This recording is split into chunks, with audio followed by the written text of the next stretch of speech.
Their daughter's photos are fading, but memories of her are not.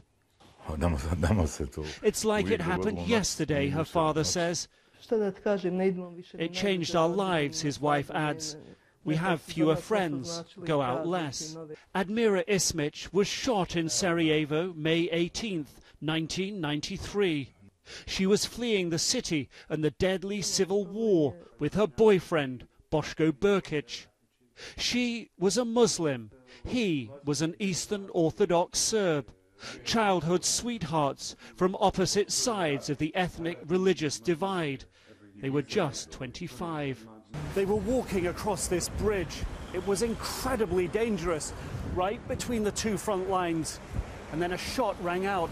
Bosko fell dead to the ground, killed by a sniper's bullet. Then another shot, and Admira was hit. Instead of crawling away, she moved over to her lover, put her arm around him, and died there. For 8 days, no one dared get their bodies.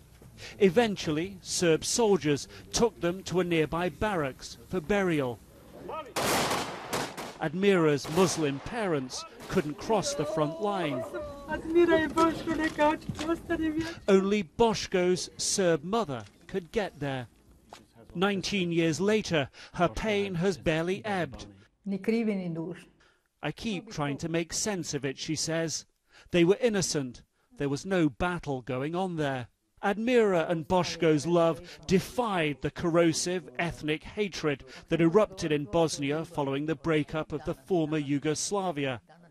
In death, they became known as Romeo and Xhuljeta. I don't care. I don't know who the killer is, she says. Even if they gave him 100 years in jail, even killed him, what difference would it make? For Admira's parents too, retribution no longer important. I kept thinking, what would I do if the killer came to my door, her mother says. My husband wouldn't look at him.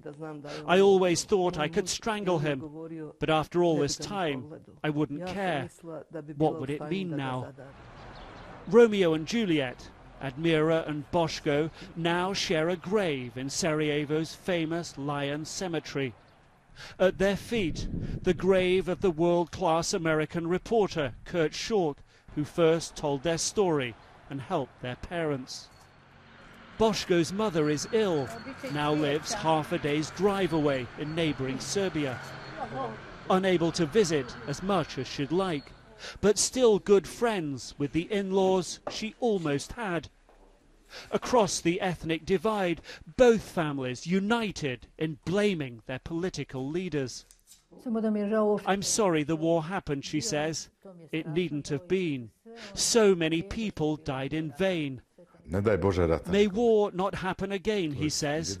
His wife adding, so no mother need cry over her baby again.